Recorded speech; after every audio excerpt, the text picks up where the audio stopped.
मित्रों नमस्कार, स्वागत है आपका YouTube channel doctor Pawan Jaiswal में।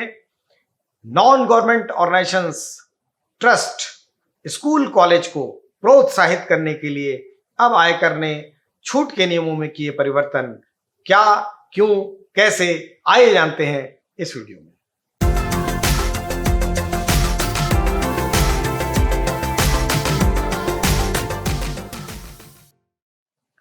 मित्रों, सन 1996 तक नॉन गवर्नमेंट ऑर्गेनाइजेशंस जिनमें trust, charitable trust, religious trust, societies और चैरिटेबल कंपनीज आती थीं, उन्हें फैसिलिटेट करने के लिए 1996 तक धारा 12A के तहत अप्रूवल दिया जाता था। 1996 से लेकर सन 2020 तक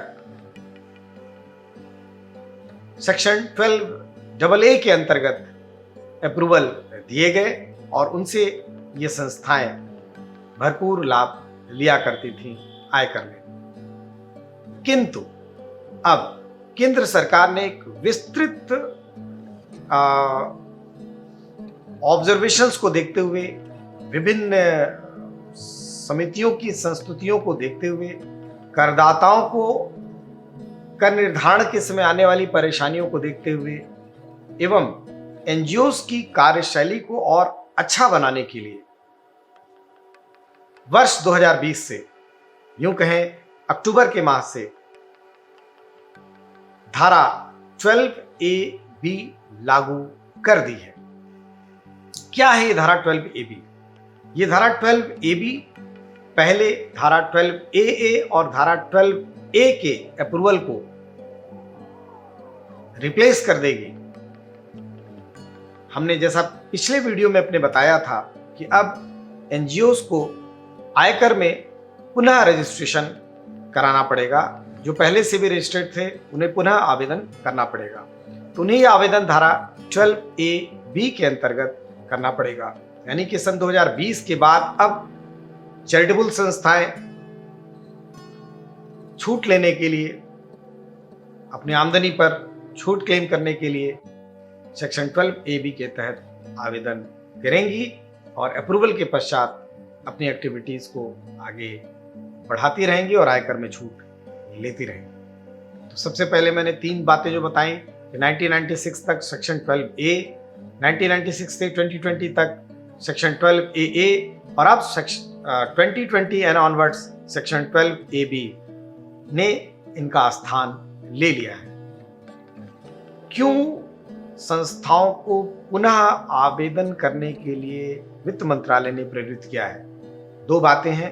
पहली बात ये कि तमाम ऐसी संस्थाएं थीं जिन्हें सेक्शन 12A के तहत आवेदन बहुत पहले दिया गया था, जिसका रिकॉर्ड आयकर विभाग से मिस हो गया था, या करदाता के पास वह सर्टिफिकेट मौजूद नहीं था, या फिर वो नंबर ही उनको नहीं मिल पा रहा था जिस नंबर के तहत उनको वो अप्रूवल ग्रांट किया गया था। करदाता महज ये मानते थे कि 12A में रजिस्टर्ड हैं और विभाग ये मानता था कि 12A में रजिस्टर्ड हैं। ऐसे स्थिति को ओवरकम करने के लिए केंद्र सरकार ने यह योजना लागू की। साथ ही यह भी देखने के लिए कि अब संस्थाएं सही तरीके से आयकर के प्रावधानों के अंतर्गत, सोसाइटीज के प्रावधानों के अंतर्गत, ट्रस्ट या चैरिटेबल कंपनी के प्रावधानों के अंतर्गत कार्य सही तरीके से करें, इस हेतु भी एक नए रिजीम की शुरुआत की गई है।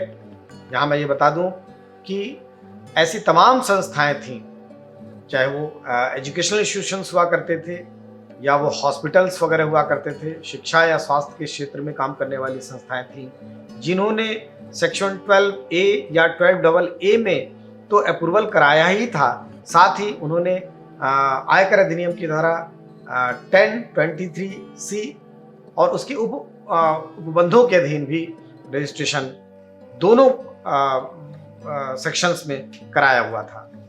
अब सरकार ने यह निर्णय ले लिया है कि या तो आप धारा 10 के उपबंधों के अधीन रजिस्ट्रेशन अपना आयकर विभाग में कराएंगे या फिर आप अपना रजिस्ट्रेशन धारा 12AB के तहत कराएंगे। दो में से एक ही रजिस्ट्रेशन आपको दिया जाएगा। तमाम ऐसी संस्थाएं थीं जो दोनों रजिस्ट्रेशन लेकर बैठी थीं और फायदा जरूरत पड़ने पर लिया करती थी सेक्शन 2023C का और 12A या 12AA का। ऐसी प्रैक्टिस पर भी लगाम अब लगेगी। ध्यान रखिए, यदि आपकी संस्था पहले से ही कार्य कर रही है तो भी आपको सेक्शन 12AB के तहत पुनः आवेदन करना है, सेक्शन 2023C के तहत पुनः आवेदन करना है। और अगर आपकी संस्था नई है तो भी आपको इन धाराओं के तहत आयकर का फायदा लेने के लिए पुनः आवेदन करना है। आज के लिए इस वीडियो में इतना ही। इस धारा से संबंधित अन्य विस्तृत जानकारियों के लिए हमारे चैनल पर एनजीओ कैसे बनाएं, एनजीओ में आयकर के लाभ कैसे लें और अक्टूबर से एनजीओज कैसे पुनः आवेदन करेंगे रजिस्ट्रेशन का, यह वीडियोस उपलब्ध हैं। उन वीडियोस को विस्तृत जानकारी के लिए इस वीडियो के साथ देखना न भूलें। आज के लिए इतना ही इस वीडियो में। धन्यवाद। नमस्कार।